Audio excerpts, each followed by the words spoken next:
Life.Church created this podcast because we all need healthy conversations with real people. So this podcast is here to help you start conversations with your life group, friends, and family. Now, on to the show.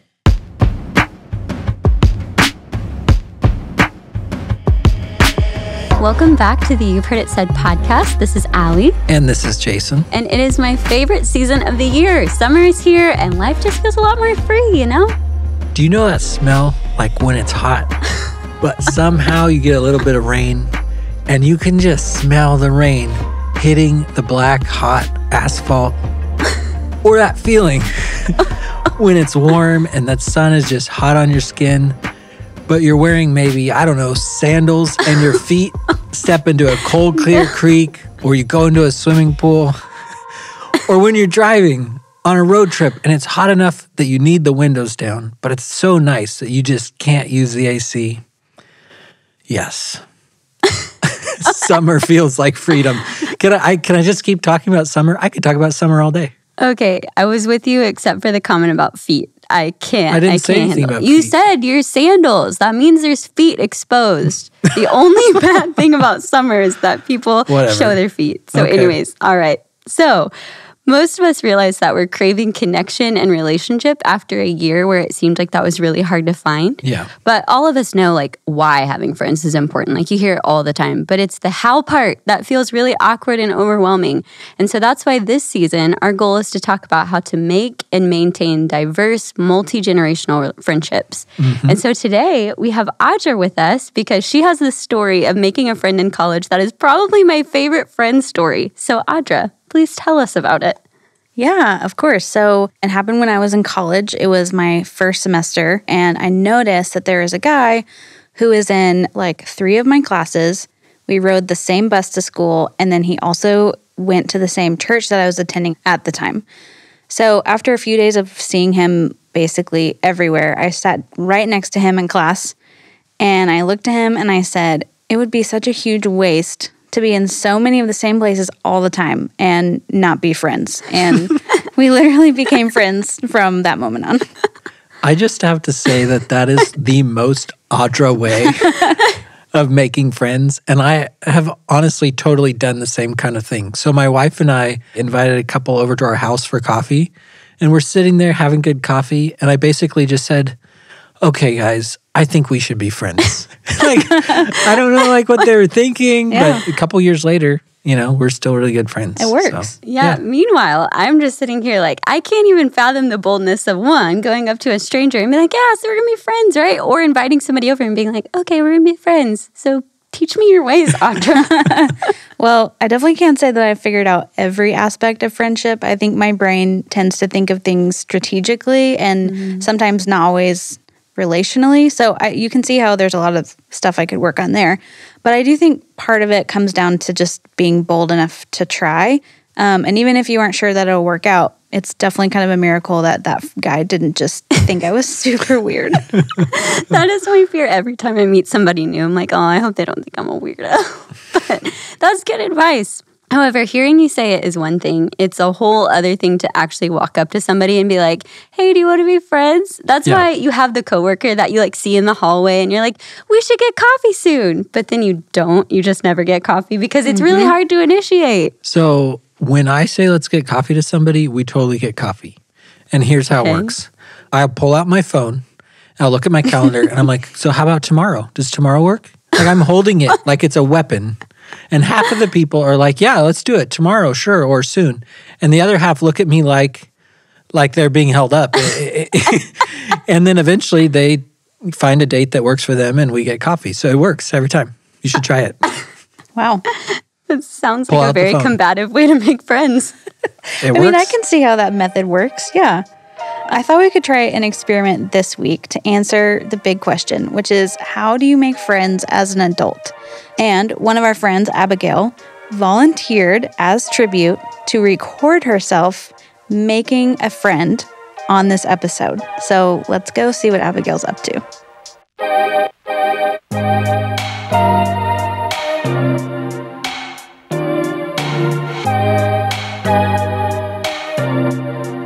So, Abigail, tell us a little bit about yourself, maybe like where you're at in life and maybe where you are in your friendship journey?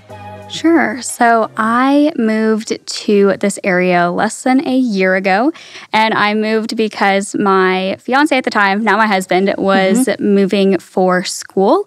And so I moved from Texas to Oklahoma, which put me about 3 hours away from where I have been for the last 2.5, 3 years. And we did that in the middle of a pandemic. So it was really rough just adjusting. And I had a strong community back home that I suddenly was without, or at least in a way different capacity. And so my desires for friendships and the priority that I was putting on building relationships here were very intentional because I knew what it was like to have that strong community. And suddenly it's like I woke up one day and I did not have that at all. And so I was at a brand new church. By October, I was a newlywed trying to figure out married life with my husband and searching for friends, which was just a really unique situation to be in, trying to figure it all out at once. Yeah. For me, it's really hard to go out and make friends. So I think it's really like cool that you were so intentional about thinking like, this is something that I really value and this is something that I really wanted to do. And then really made a point of like going out and doing that. That's something that I feel like I am afraid to do sometimes. So you told us why you are seeking a new friend. Do you feel like there are any specific friendship gaps you're trying to fill? I think I want young adult friends that aren't necessarily in the same season of life as I am. And that was something that I've had in the past where we're all trying to figure out life, but all of our lives look a little bit different.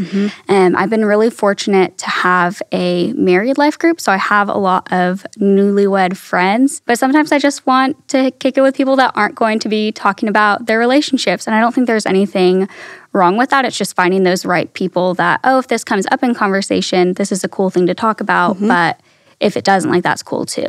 Yeah, totally. So tell us about a friendship that you've had that has made a big impact on you as a person. Oh, just one?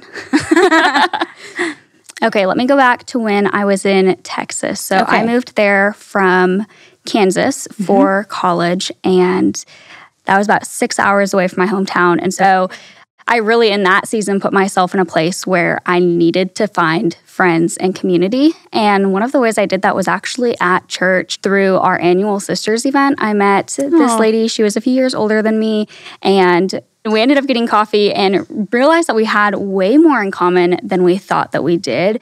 And it just turned into a very natural friendship, but also kind of a mentorship, but also like just all of the best types of relationships that you could have. Like she's almost like a sister all rolled into one. And I think that her value and emphasis on friendships and the people that she surrounded herself with had a huge influence on me at that time, especially when I was in a new place by myself for the first time in my life. And I really had the chance and the opportunity to start building a community of my own too. Yeah.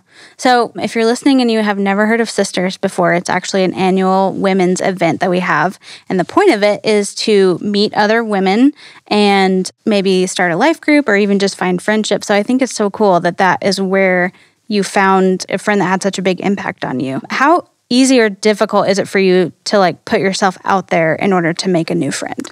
So I'm an introvert. Because of that, it's easy when I don't have it and I can realize that I have that gap. But once I have like 2 or 3 close friends, I'm like, okay, like I don't need any more people. Like everyone else, like stay in your lane, I'll stay in mine over here, we'll be good. And the reality is that those 3 friends can be really great. But if they're really close and they have similar perspectives, it's hard to see other views and have other opinions and insight into things.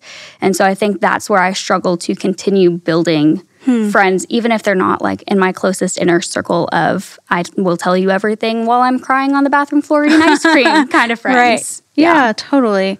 So there is a person right now that you are thinking about asking to go get coffee. Can you tell us a little bit about her and what makes you want to be her friend? So I have a couple different people in mind, but I think the girl I'm going to go with is kind of new to the area. I don't actually know a lot about her, but I've just seen her around at work. And So I'm going to send her a text and just see if I can get to know her a little bit more, and just, I really want to hear her story and learn more about her personally because I'm nosy. So I don't know if that makes you nosy. I don't know. It makes me feel nosy. Oh, okay. But like, I'll equally share whatever. Yeah. Like, yeah. it'll go both ways. Oh my gosh, that's funny. So take us through the best and worst case scenario of what might happen whenever you approach her. Worst case scenario. Well, okay, worst case. I text the wrong person and then it's just like completely different and awkward. So that would be like worst, like just my luck kind of a thing. A legitimate worst case would probably be just if they don't answer, which, I mean, it could happen. I feel like I have a fear of rejection. And so it's like reading into it like, did you not see it? Is it because you don't want to talk to me? Like, and my mind can easily like go down that rabbit trail. So I think that would be probably like close to worst case. Best case, it's a yes, we set something up. It's a great conversation. We follow up, we keep talking, hanging out, and just naturally growing into a friendship. Yeah, that's cool. Which one of those scenarios do you feel like is most dominant in your head right now? I think the one in my head is honestly the yes, just because I've had some of those more recently, but knowing like the awkwardness that comes with the yes and like trying to coordinate schedules and plans. And I think that part is more stressful to me. Like, what if they say yes? Who makes the decisions? Do I pick a coffee place? Do they pick a coffee place? What if they don't like coffee? Oh, yeah. And so just going down that rabbit hole, I think is way easier for me because I think part of me is like, well, if they say no, like I'm off the hook. Yeah. Yeah. Well, I guess we'll let you go so you can go send your text and see what happens. And then we will hear more about it later.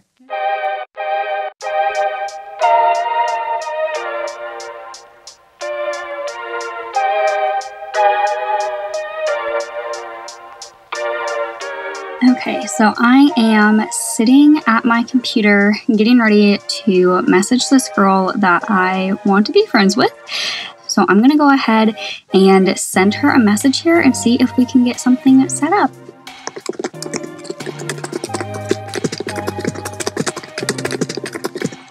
Okay, it's taking me like 17,000 tries to figure out how I want to word this. I think that might be one of the worst parts of this, is just trying to figure out what to say and how to make it not awkward. So let me keep trying at this.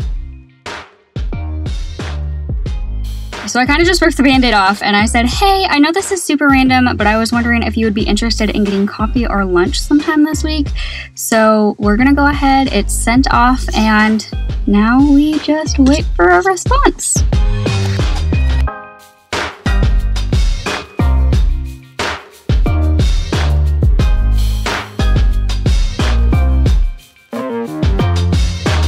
It is quite a few hours later. I believe I texted the first girl at like 9 this morning, and it's close to 3 o'clock now, and I still have not heard back from her. So I am going to text someone else. This is a girl that I've been to a few group things before. We have similar friend groups, so there's a little bit of overlap, but we have not hung out just the two of us before. And so I'm gonna go ahead and text her, see if she would be down to get some coffee tomorrow morning, and I will keep you guys posted.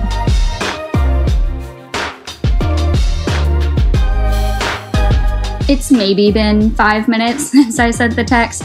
I went to refill my coffee and left my phone on my desk. I came back and she had responded saying that she would love to get coffee tomorrow. And so now I'm like, it's a mix of being excited and nervous at the same time, because I'm like, woohoo, she said yes, I didn't get rejected. But it's also like, oh no, what are we going to talk about?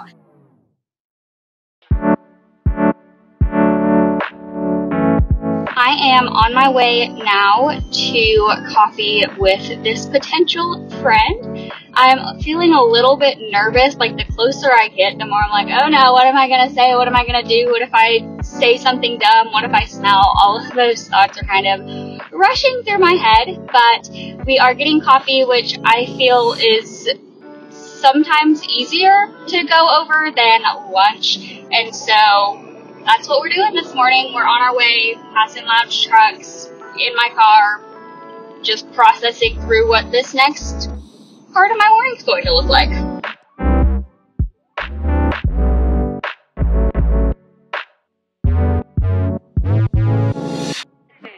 Okay, I just watched her walk in, so I am getting out of my car and we will go have some breakfast.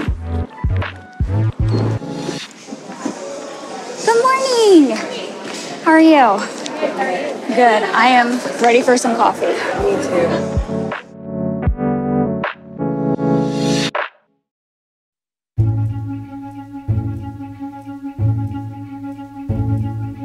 Hello, my name is Jason Struble. Sometimes they refer to me as Dr. Dirt because I have a PhD in soil science. What does a soil scientist do? Well, in theory, because of my education, I should be able to go anywhere around the world, look at a soil, and then, because of my specialty, understand what I need to put into the soil in order for plants to grow and for plants to be healthy. So when we're talking about soil and we're talking about plants, it really is pretty interesting that making friends is a lot like growing a healthy plant. It takes a lot of really good combinations of all the right things, all the right ecology inside the soil. You've got to have the bacteria and the fungus, and they all work together to help grow that plant really strong. And I'm kind of a nerd that way when we start talking about bacteria, fungus, and things like that. But in the end, a strong friendship is a good combination of people coming together, the right people at the right time, being able to support one another so that the strengths, the weaknesses, all capitalize on making a healthy friendship. Just like all the bugs inside the soil help grow a plant. The other reality is that in order for a plant to grow, it needs food. It needs all of the microbes and all the fungus to break down, well, the crap. All the stuff that is, well, sometimes we would call it waste, but the dead leaves or the roots or other dead animals or other dead plants. The tough stuff, the smelly stuff sometimes. Friendships are the same way. Our friendships don't grow strong until we've kind of gone through the crap together and we've confronted friends. We have had those conversations that surface friendships never really have. Because until you deal with the crap, you really can't grow your roots in that friendship. So don't avoid them. Have those conversations because everybody will be better for it on the other side. Just like a plant needs that crap in order to get the food and the nutrients that it needs. The other amazing thing about soil is that we're finding in research that if you have all the right combination of the right plants and the right soil and the right bugs and the right fungus, they actually are finding that we have disease suppressive soils. Soils that help in that ecology fight off disease. So that when the disease comes, sometimes even the fungus will send out toxins to ward off the bad things. They all work together to protect the plant and to keep it healthy so that the whole community can grow. Really good friendships are the same exact way. When you've gone through the tough stuff and you've waded through the tough conversations, or when you have that right combination of weaknesses and strengths, your friend group, as you've gone through that, becomes your greatest defense. Your greatest defense in the craziness of life. They know your strengths and your weaknesses. They know what you have gone through. And so when the enemy comes, they help ward it off, or they see you going down a path that you shouldn't go. They're the ones that are helping you. And there is nothing more amazing than a friend group that defends one another and helps all of their relationships grow stronger together. Good combinations, dealing with the crap, and being each other's defense, well, plants need it, and so do good friendships. I'm Dr. Dirt, and there's some tips on how to grow some friendships. So, Abigail, you met a friend this morning and you got coffee. Can you just tell us how it went? Yeah, so it went really, really well. I'm one of those weird people that I like to get places early, but then I don't want to go inside until I see that the other person is there. And so I was waiting in my car, and as soon as I saw her get out of her car and go into the coffee shop, I was like, okay, I can do this, pumping myself up. And I walked into the coffee shop, and as soon as I saw her, all of the nerves that I had kind of just went away. I think it definitely helps that we are in similar seasons of life, so we definitely had a lot to talk about. And since we had been in those different group situations together, it was easier to have some general idea of shared things that we've experienced to be able to fill like that awkward silence gap. But really, we just talked about the things going on in our life. But overall, it was really, really good. It was a fun conversation. And it was nice because it didn't ever feel like I wanted the conversation to be over. Oh, that's great. That's really awesome. So it sounds like that it felt easy once you got in there. Before you went in there, were you feeling like this will be easy? Or what was your general thought like before going in there?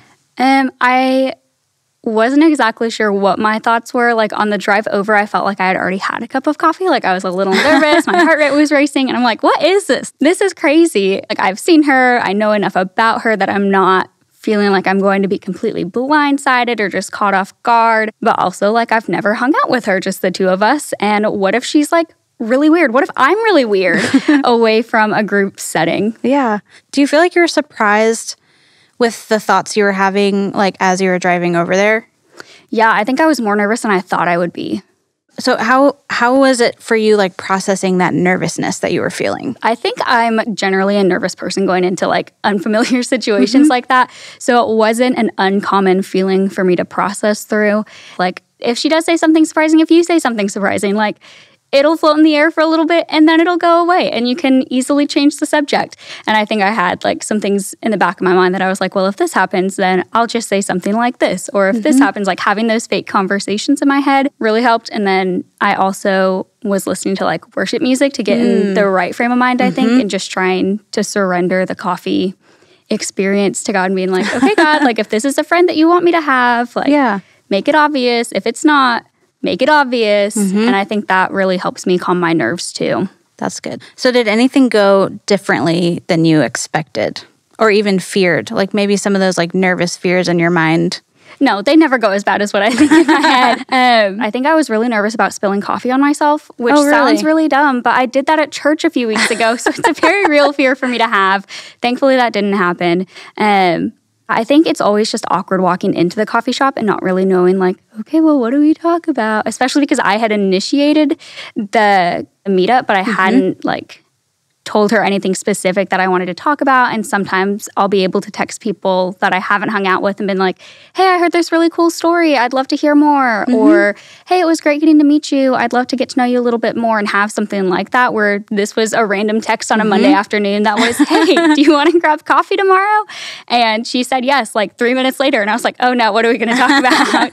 And so I think that was one of the biggest fears, was like, what will we talk about? Or like, will I dominate the conversation? Will she only want to answer questions and not care about what I have to say, or vice versa? But it felt like a really organic conversation instead. Yeah. That's great. Was there anything that you were worried about being a barrier to your friendship? I think the only thing is that she is a few years younger than me. And so she is just finishing up her first year in college, and I graduated at the end of December. And so that possibly being a barrier with like, oh, you're in finals week. Oh, right. I remember that. So glad I'm not there anymore. Right. And so I think I was a little nervous about that. But she is engaged and getting married soon. And I've been married for just over 7 months. So still newlyweds, still trying to figure it all out.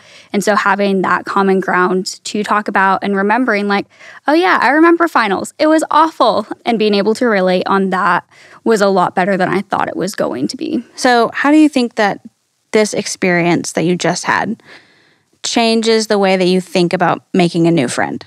I think it's a lot easier once you're like sitting there with the person, at least for me, than like the initiating of the scheduling. I don't know if that's like the best way to word it, but for me, it was a lot harder to pick up my phone and send the text. But as soon as I walked in and saw this person, I was like, oh, this is not as overwhelming as I think it is.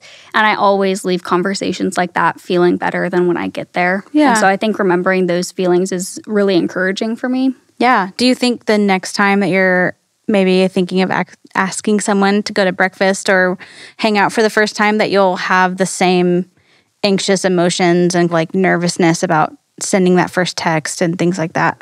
I think I probably will, but I think I have experiences to draw on now that show me it may not all end up crazy and burning in a dumpster fire, but it may be a really good experience. Who knows what kind of friendship could come out of it instead. Yeah. That's great. So what do you think comes next? I think there'll be more coffee dates. That's for awesome. sure. Yeah. Well, thank you so much, Abigail, for volunteering to just document that experience. I know that it is nerve-wracking to do anyways, but then thinking about documenting it probably just added to that. So we are really grateful. This is very helpful. I found that there are a lot of things that you were saying that are just really relatable. So thank you again for doing that. Yeah, thank you for having me.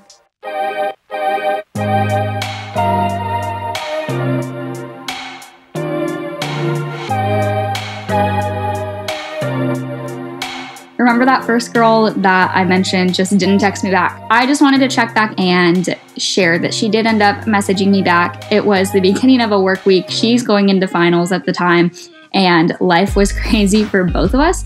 But I did want to just share that little piece of wisdom that just because it feels like you're rejected doesn't always mean it's a closed door no. And so we are actually also in the works of going and getting some coffee sometime soon.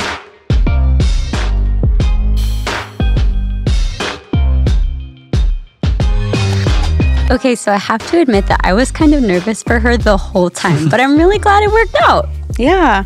I think back to when I made that friend in college, and I just had zero fear that anything was going to go wrong. What? I was just full of confidence. It did not even occur to me that he wouldn't want to be my friend. And so I don't know what happened between then and now, but I definitely have lost some of that same confidence. And I just think you have to get to a point where you realize that the benefits of what could happen if it works out definitely outweigh the scariness of first initiating that.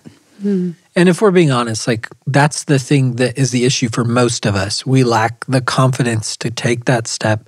And the biggest barriers to making friends are often related to a lack of confidence. So we actually asked a ton of people, what are your barriers to making friends? So here's some of the things that people said.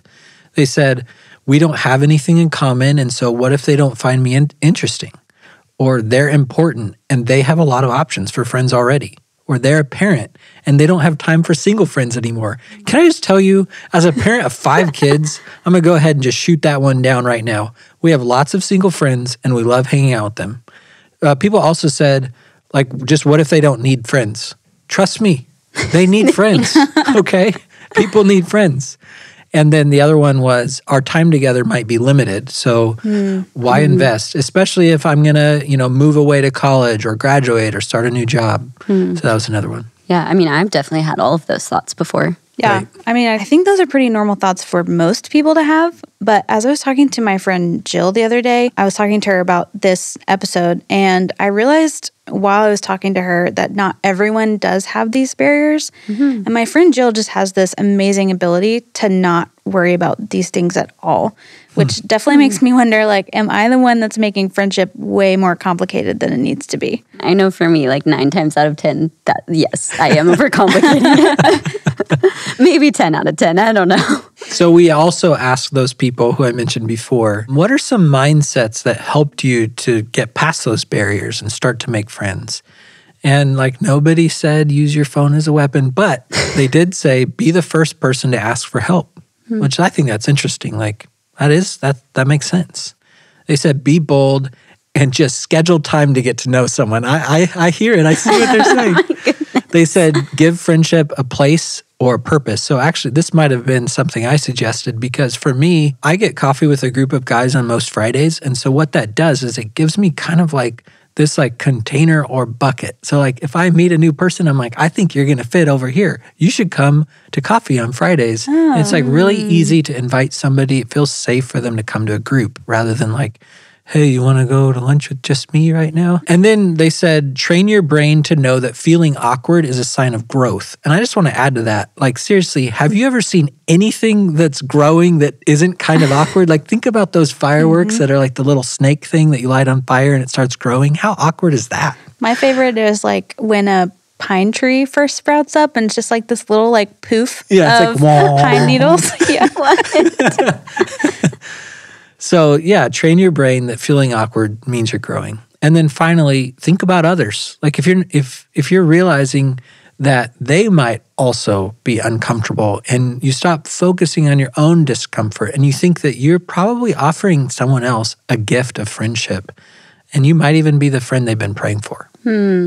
All of those are really good mindsets. And they actually kind of remind me of the body of Christ, like in Romans 12:4-5, when it says, "For each of us has one body with many members, and these members do not all have the same function. So in Christ, we, though many, form one body, and each member belongs to all the others." And so all of that just makes me think, are we really accepting our place in the body of Christ if we don't allow other people to play their parts in our lives? That's a really good perspective. That's a really good question. So if I had to pick a challenge this week for people who are listening, it is to not just listen to this friendship experiment, but to actually take one for yourself.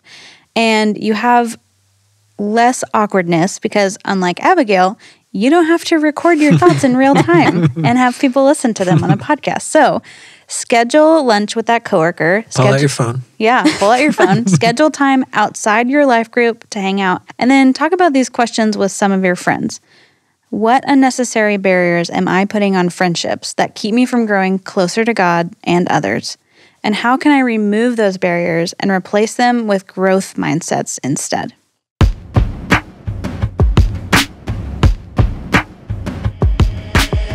We hope you have enjoyed today's episode of You've Heard It Said, and we hope that what you heard inspired you to reach out to a friend or your life group and talk about it. We even have a conversation guide in the show notes to get you started. Also, did you know that we're always looking for more stories of life change to share on the podcast? Yours might be next. If you have a story you'd love to share, you can send it to us at www.life.church/mystory. Also, you'd get a gold star from us if you would take a second to leave a rating and review. We know everybody asks for one, but it really does help people find these inspiring stories. Have a great week.